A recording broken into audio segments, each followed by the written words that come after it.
इस शानदार time travel कहानी की स्टार्टिंग में हम देखते हैं साल 1966 में नोरा नाम की एक फिजिक्स प्रोफेसर अपने कॉलेज पहुंचकर लेक्चर शुरू करती है। आज वह अपनी क्लास में स्टूडेंट्स को वर्म होल्स के बारे में समझा रही होती है। कैसे अपनी निजी रिसर्च के जरिए उसने पता लगाया कि हर 30 साल के अंतराल पर यूनिवर्स के स्पेस टाइम में वर्म होल्स बनते हैं और यह वर्म होल्स बनने के बाद बस थोड़े समय के लिए ही एक्टिव रहते हैं। यानी अगर वे एक खास मशीन तैयार कर लें तो इस छोटी सी विंडो में फ्यूचर या पास्ट कहीं भी टाइम ट्रैवल किया जा सकता है। असल में नोरा सिर्फ टीचर नहीं बल्कि एक साइंटिस्ट भी है। वह इस समय अपने पति हेक्टर के साथ घर पर ही टाइम मशीन बनाने की रिसर्च में लगी हुई थी। इसी वजह से उसे वर्म होल्स और स्पेस टाइम की इतनी गहरी जानकारी है। आज भी जब नोरा की क्लास खत्म हुई तो सब उसकी समझदारी देखकर हैरान रह गए। उनमें जूलिया नाम की एक लड़की तो बिना किसी पैसे के उसकी असिस्टेंट बनने की पेशकश कर देती है। थोड़ा सोचने के बाद नोरा इस ऑफर को मान लेती है, लेकिन नोरा और हेक्टर का टाइम ट्रैवल प्रोजेक्ट पूरी तरह सीक्रेट था। उसने जूलिया को इसके बारे में कुछ नहीं बताया। क्लास के बाद वह बाहर जाकर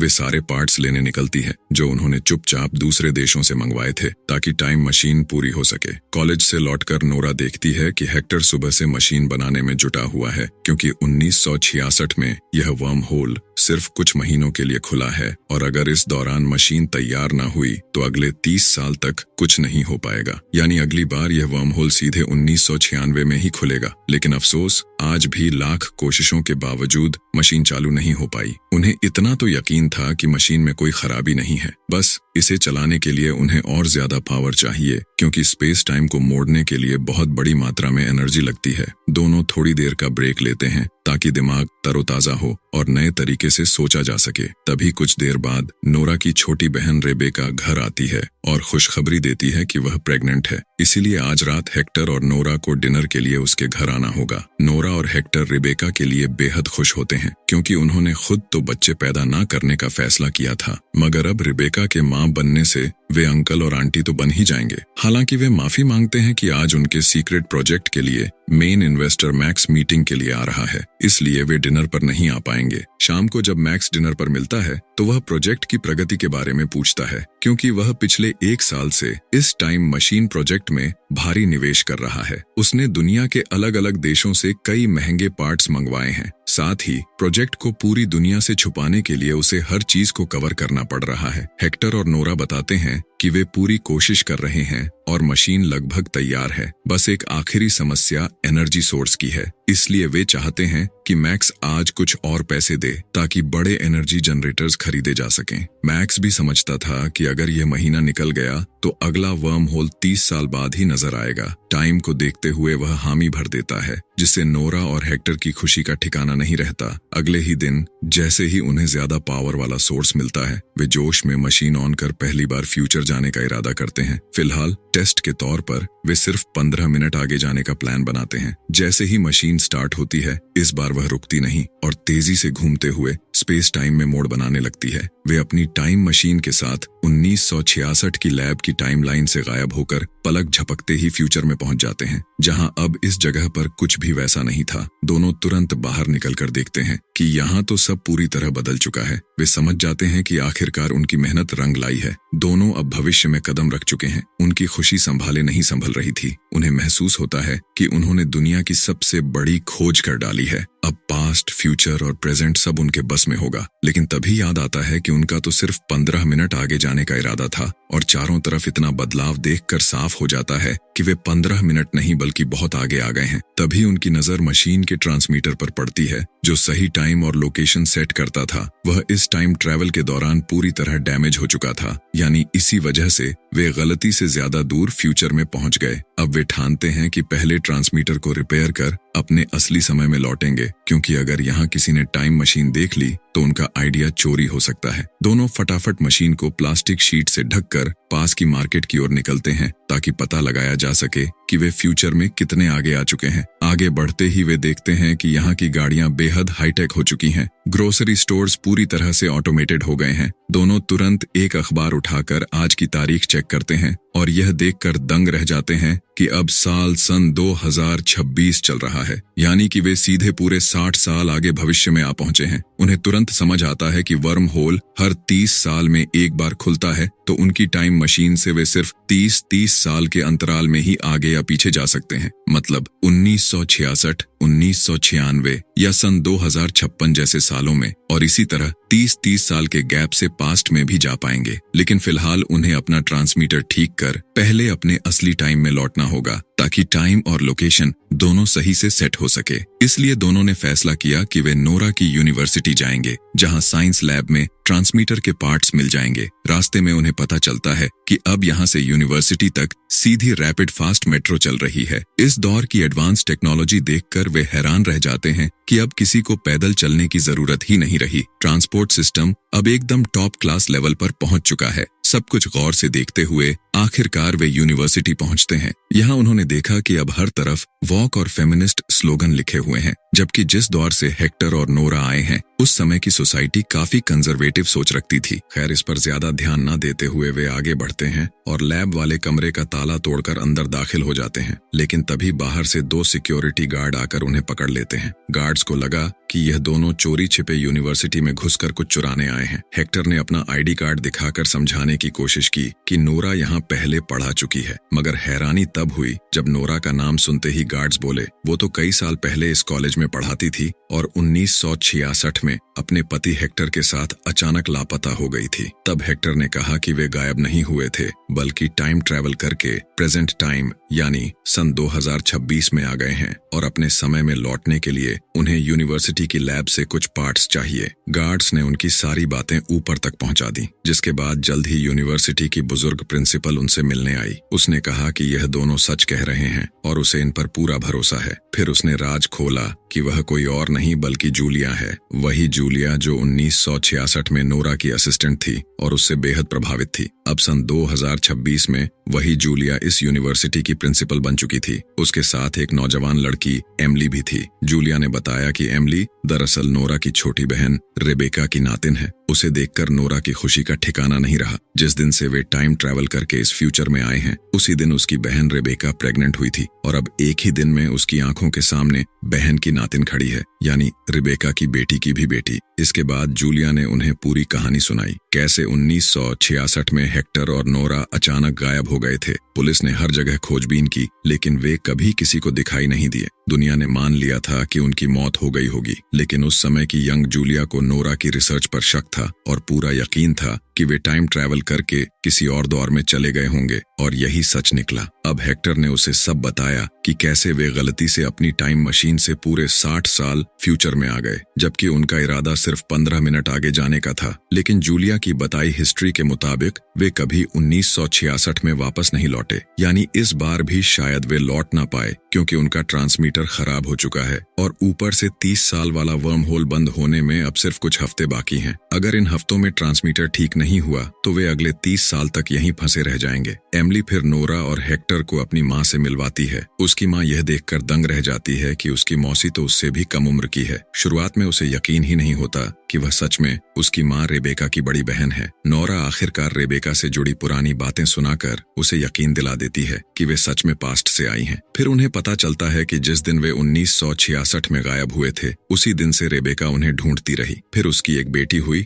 और बाद में एक हादसे में उसकी मौत हो गई। यह सुनकर नोरा ने ठान लिया कि पहले वे समय के प्रवाह को समझेगी और फिर अपने टाइम में लौटकर रेबेका को उस हादसे से बचा लेगी। हेक्टर और नोरा अब ट्रांसमीटर की रिसर्च के लिए एमिली के घर पर ही रहने लगे। साथ ही इस समय में घुलने मिलने के लिए उन्होंने अपने पुराने कपड़े छोड़कर यहाँ के मॉडर्न कपड़े पहन लिए। वे हर पल हैरान होते जाते थे कि सिर्फ 60 साल में दुनिया कितनी बदल और तरक्की कर चुकी है। इतनी एडवांस सिटीज और ऐसी सुविधाएं जिनकी उन्होंने अपने समय में कल्पना भी नहीं की थी। एक दिन आराम करने के बाद अगले दिन जूलिया ने सबको यूनिवर्सिटी में बुला लिया। उसने कुछ प्रोफेसर्स को भी बुलाया जो हेक्टर और नोरा की मदद करेंगे ताकि ट्रांसमीटर जल्द से जल्द रिपेयर हो सके। हेक्टर और नोरा ने सबको समझाया कि अभी के लिए इस टाइम मशीन के बारे में बाहर किसी को ना बताया जाए, क्योंकि यह उनकी भी पहली टाइम ट्रैवल है। उन्हें खुद भी नहीं पता कि समय से छेड़छाड़ के नतीजे क्या हो सकते हैं। यहाँ आकर उन्हें पता चला कि वे कभी 1966 में लौट ही नहीं पाए थे। तो फिलहाल उन्हें लगता है कि जो भी बदलाव होंगे वे एक ही टाइमलाइन में हर दौर पर असर डालेंगे। दोनों ने सबको उस वर्म होल के बारे में बताया जो कुछ ही हफ्तों में बंद हो जाएगा और फिर सीधे 30 साल साल बाद खुलेगा। यानी चाहे वे कैसी भी टाइम मशीन बना लें, वर्म होल के बिना टाइम ट्रैवल नामुमकिन है। इसीलिए उन्हें जल्द से जल्द ट्रांसमीटर ठीक करना होगा और फिर पास्ट में जाकर टाइमलाइन बदलनी होगी। तभी वे पक्का जान पाएंगे कि यूनिवर्स का स्पेस टाइम असल में कैसे काम करता है। सबने हेक्टर और नोरा को यूनिवर्सिटी की लैब का एक्सेस दे दिया। वे अपनी टाइम मशीन भी वहां ले आए और यहीं से ट्रांसमीटर रिपेयर की कोशिश शुरू कर दी। हेक्टर और नोरा को यह जानकर भी हैरानी हुई कि अब इंटरनेट के जरिए लोग बिना कहीं जाए घर बैठे कुछ भी सीख सकते हैं। दोनों अगले 2 दिन तक मशीन रिपेयर में लगे रहे, लेकिन अफसोस मशीन चालू ही नहीं हुई। वे हैरान थे कि 1966 में तो ट्रांसमीटर बिल्कुल सही चल रहा था, फिर अब सारे पार्ट्स बदलने और अपग्रेड करने के बाद भी यह क्यों नहीं चल रहा। दोनों को ऐसे परेशान देखकर एमिली ने उन्हें थोड़ी देर आराम करने की सलाह दी, क्योंकि वे 2 दिन से बाहर नहीं निकले थे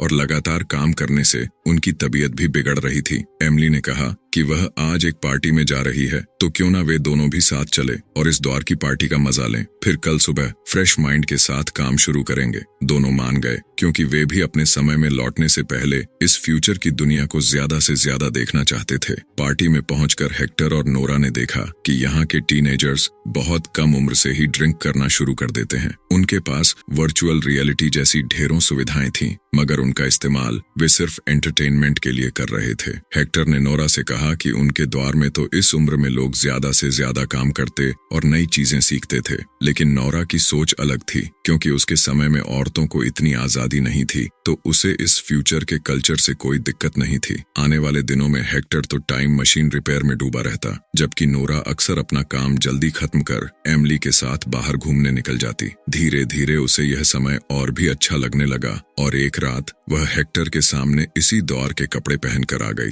इसे देखकर हेक्टर को अच्छा नहीं लगा। उसका मानना था कि भले इस समय में यह सब नॉर्मल हो, लेकिन उन्हें इसकी जरूरत नहीं। हर दौर की अपनी एक पहचान होती है। उनके समय में जब इतनी सुविधाएं नहीं थीं, तो लोग नया सीखने और आविष्कार करने में ज्यादा वक्त लगाते थे। आज जब बच्चों के पास हर सुविधा है और इंटरनेट से कुछ भी सीख सकते हैं, तो वे सोशल मीडिया और गेमिंग में अपना कीमती समय बर्बाद कर रहे हैं। इसीलिए उसे यह समय बिल्कुल पसंद नहीं था। लेकिन नोरा की राय फिर भी अलग थी और दोनों के विचार टकराने लगे, जिससे वे धीरे धीरे दूर होते गए। नोरा का मानना था कि उसके समय में औरतों के पास कोई फ्री विल नहीं थी, लेकिन अब वह जो चाहे कर सकती है। उसे तो अब लगने लगा कि हेक्टर और उसे इसी समय में रुक जाना चाहिए। जब उसने एक रात यह बात हेक्टर से कही तो वह तमतमा उठा। उसे पहले से ही यह कल्चर रास नहीं आता था और अब नोरा के मुंह से यह सुनकर उसे लगा कि नोरा जानबूझकर मशीन ठीक करने में देरी कर रही है, ताकि वर्म होल बंद हो जाए और वे अगले 30 साल तक यहीं अटके रहे। नोरा तो इस दौर में आकर खुद को खुला और आजाद महसूस करने लगी थी और इसी बात पर हुए झगड़े के बाद वह हेक्टर से अलग कमरे में रहने लगी।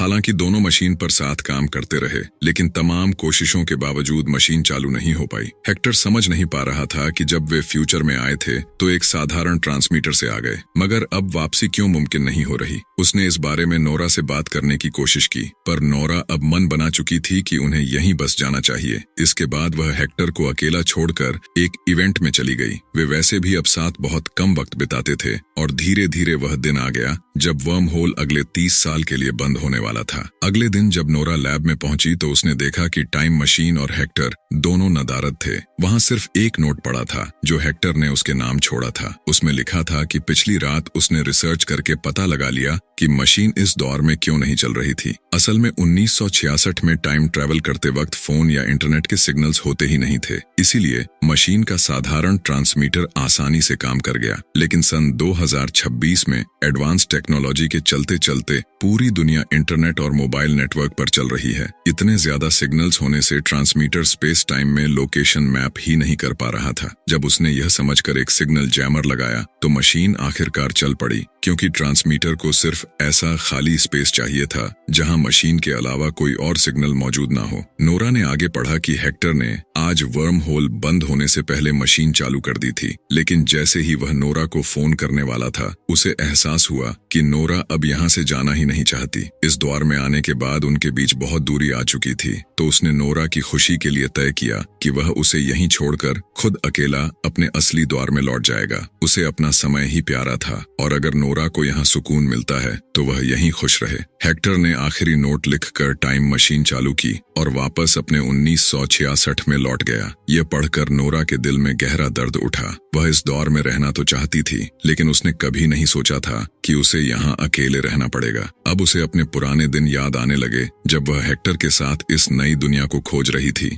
दोनों इस अजनबी दौर में आने के बाद भी कभी नहीं घबराए, क्योंकि उनके पास एक दूसरे का सहारा था। लेकिन अब नोरा बिल्कुल अकेली रह गई थी। वैसे भी उनकी टाइम मशीन जा चुकी थी और आज वर्म होल के बंद होते ही अब वापसी का कोई रास्ता नहीं बचा था। ना चाहते हुए भी नोरा को यहीं रहना पड़ा। उसने गौर किया कि धीरे धीरे इतिहास ही बदल चुका है। पहले की हिस्ट्री में 1966 में वह और हेक्टर दोनों लापता हुए थे, लेकिन अब इस नई हिस्ट्री में सिर्फ वही गायब हुई थी। ऊपर से उसकी बहन रेबेका का इस नई टाइमलाइन में कभी हादसा हुआ ही नहीं। इससे नोरा समझ गई कि हेक्टर ही पास्ट में जाकर उसकी बहन को बचा लाया था। अब उसे पक्का यकीन हो गया कि टाइम ट्रैवल से किए गए बदलाव सीधे इसी एक करंट और मेन टाइमलाइन को पूरी तरह बदल देते हैं। नोरा ने हेक्टर से जो भी कहा हो, लेकिन उसने फिर भी पास्ट में जाकर उसकी बहन की जान बचा ली। धीरे धीरे वक्त बीतता गया। नोरा इसी दौर में रहकर नई नई खोजें करती रही और उम्र के साथ दुनिया की सबसे मशहूर वैज्ञानिकों में गिनी जाने लगी। अब सीन पास्ट में साल 1996 का दिखाया जाता है, जहां हेक्टर अकेले रहते रहते बूढ़ा हो चुका था